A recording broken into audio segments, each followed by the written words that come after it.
Welcome back to friend সৈতা সুস্মিতা ভিডিওতে। আজকে নতুন একটা ভিডিও তোমাদের সাথে শেয়ার করলাম।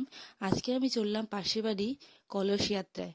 এখানে বজরংবলীর পূজা হয়, তাই বজরংবলীর জন্যই জল ভরতে যাব, তাই সঙ্গে থাকো। এখানকার ড্রেসের মেনু আছে লাল পাড় সাদা শাড়ি। যাদের নেই লাল পাড় সাদা শাড়ি তারা কিন্তু হলুদ শাড়ি পরে আসতে পারে। তাই মোটামুটি সবাই আমরা লাল পাড় সাদা শাড়ি পরে চলে আসলাম। আর দেখো আমরা জলের ভরার জন্য কলস নিয়ে নিলাম, ডাব নিয়ে নিলাম। এখন আমরা যাচ্ছি এটা নিয়ে নদীতে আমরা জল ভরবো। তাই সারিভাবে লাইন ভাবে দাঁড়িয়ে, আর ঢাকের শব্দ তো শুনতেই পাচ্ছ। আমরা চলে যাচ্ছি নদীর দিকে, তিস্তা নদী। তাই সঙ্গে থাকো, দেখতে থাকো ফুল ভিডিও। আজকের ভিডিওটা কিন্তু খুব ভালো হতে চলেছে। আজকে এর সঙ্গে আমার বাড়ির লক্ষ্মী পুজোটাও তোমাদের সাথে শেয়ার করলাম। আজকে সব দেখাচ্ছি ভিডিওতে, তাই সঙ্গে থাকো। দেখো আমরা সবাই সুন্দর করে লাইন করে দাঁড়িয়ে আছি, আর লাইন করেই যাব, সারিভাবে রাস্তা দিয়ে তো, তাই একসাথে সুন্দর করে যেতে হবে। আর দেখো বন্ধুরা, লাল পাড় সাদা শাড়ি পরে আমি সেজে নিয়েছি, কেমন লাগতেছে বন্ধুরা তোমরা জানায়ও কিন্তু। আর দেখো এখানে মন্দিরে আসি, তাই একটু আমি বসলাম। আর দেখো জল ভরা শুরু হয়ে গেল, সবাই মিলে জল ভরতেছি। আগে কলসগুলো রেখে দিয়েছি, এখানে পূজা মন্ত্র করলো পুরোহিত মশাই, তারপরে আমরা এটাতে জল ভরে নিয়ে যাব। দেখতেই পাচ্ছ বাচ্চারা কিরকম খেলতেছে, শ্বেতাকেও নিয়ে আসছি, ও খুব আনন্দ করতেছে। তারপর সবাই মিলে জল টল ভরলাম, এবার চলে যাব বাড়ির দিকে। তাই সঙ্গে থাকো বন্ধুরা, ভিডিওটা দেখো। আমার চ্যানেলে যারা নতুন আছো তারা কিন্তু চ্যানেলটাকে সাবস্ক্রাইব করে নিবা, আর বেল আইকন ক্লিক করে দিবা। নতুন যারা আছো তারা ভিডিওটা পছন্দ আসলে প্লিজ লাইক করবা অ্যান্ড শেয়ার করবা। দেখো বন্ধুরা, জলের মধ্যে কি করে নৌকার মতো বানানো আছে, এটার মধ্যে যাচ্ছে সবাই। যাদের ইচ্ছা হচ্ছে ওই পাশে যায় ফটো তুলবে ওরা, জানো। তা যাক, এনজয় করুক সবাই।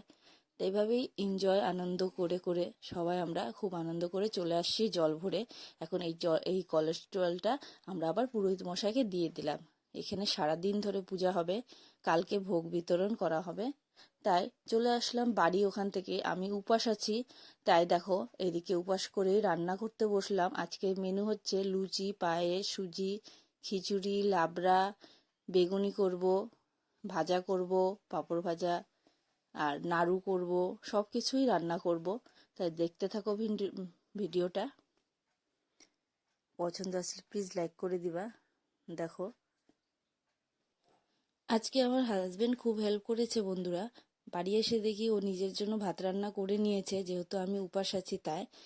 তারপর এখন আমি ভোগ রান্না করতে একাই বসে গেছি, তা ও বলতেছে আমি হেল্প করে দিব। তারপর অনেকটা হেল্প করে দিয়েছে, সব কিছু ধুয়ে টুয়ে এনে দিয়েছে, ফল কেটে দিয়েছে।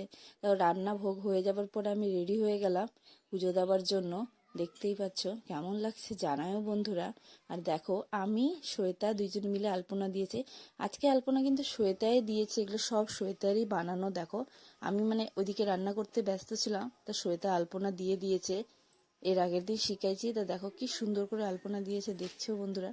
তারপর দেখো পুজোটা আমাদের হয়ে গেছে। এখানে ছোট্ট গোপাল সোনার জন্য ভোগ দিয়েছি, দেখতেই পাচ্ছ।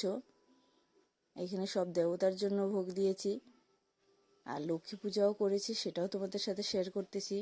দেখতে থাকো বন্ধুরা। আমার গোপাল সোনাকে দেখো, লাইটের আলোটা না ভালো করে বোঝা যাচ্ছে না, এই জন্য একটু অসুবিধা। আর এখানে দেখো লক্ষ্মী ঠাকুরের পুজো করেছি, দেখতেই পাচ্ছ।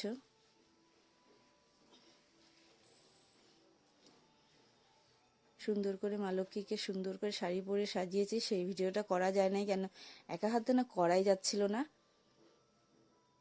এই অসুবিধার জন্য। আর আমার না ভালো লাগে না যে সব কাজেই ভিডিও করতে, মানে সম্ভব হয় না। কেউ যদি করে দেয় তাহলে ভালো লাগে, কেউ যদি না করে দেয় একা হাতে মানে কাজের তাহলে কাজ করতে থাকি বুঝতে পারি না।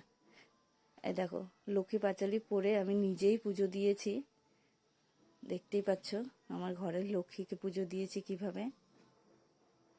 যতটা পেরেছি ভালো করে দেওয়ার চেষ্টা করেছি। একটা ছবিও তোমাদের সাথে শেয়ার করলাম। তোমাদের এই ভিডিওটা পছন্দ আসলে প্লিজ লাইক সাবস্ক্রাইব করবা, আর এই ব্লগটা এখানেই শেষ করলাম।